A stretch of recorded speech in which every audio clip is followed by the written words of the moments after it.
Hi everybody, I'm actually outside taking my video today, so a bit of a change of scenery. It's beautiful outside today, so I hope you all got to go outside for even just a little bit, even if it was just to sit on your steps.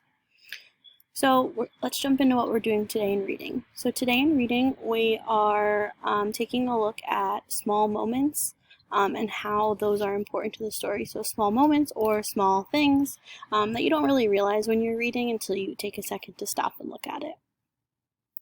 So what today is going to look like is you're going to watch this video, you're going to look at some of my examples, you're going to read some of your own independent book, and then I will show you your independent slide.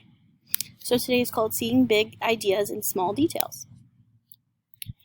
So while you're reading historical fiction, you're going to be thinking about what little details and what small objects have to do with the bigger ideas of your story. So what are the small objects used to symbolize the bigger meaning, the bigger issue, the bigger lesson in your story? So what were some big ideas and messages in The Babe and I? So one thing that I really noticed that kept coming up and up and up in The Babe and I is the idea of money and coins. So that's used in a couple different ways.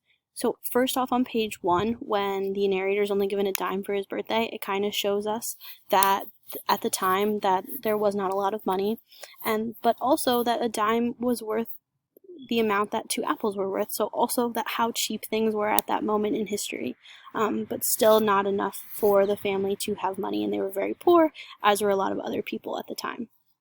And then my favorite ideas, the messages that I think money brings across, is on page 13 and on page 15.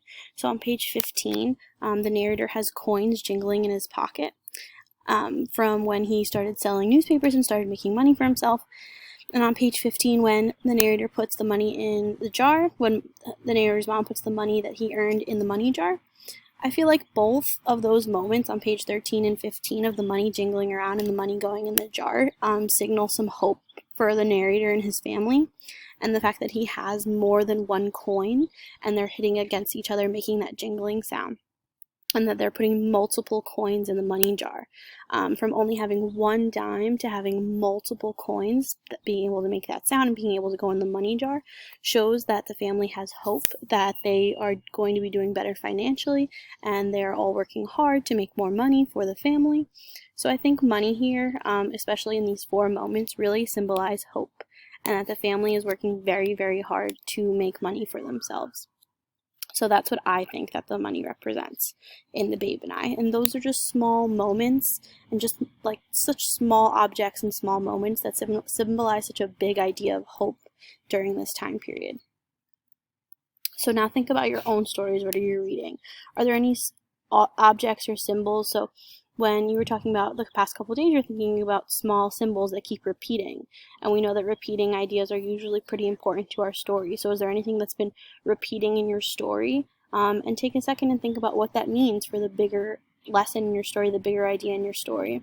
Or maybe a small moment. So like I had a small moment here when the coins were jingling in his pocket. That's a small moment. It doesn't really seem that important. But when you think about it, for coins to jingle, you need more than one coin, which means he's got a lot more money than he had in the beginning, which really shows how hard they're working and how much hope they have. So what is maybe a small moment that you didn't really realize? And how is that turned into a bigger idea? And why is that important?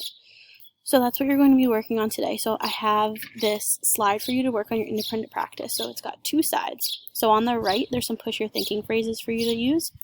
Blank represents, it can be your symbol, it can be your scene. This scene where blank made me realize, so that's where you fill in what happened in the scene. Or this shows that, and what does that show you about your bigger picture of the book? So these are some phrases that'll help you write. On the left side is where you're going to be actually writing long about this scene or this symbol.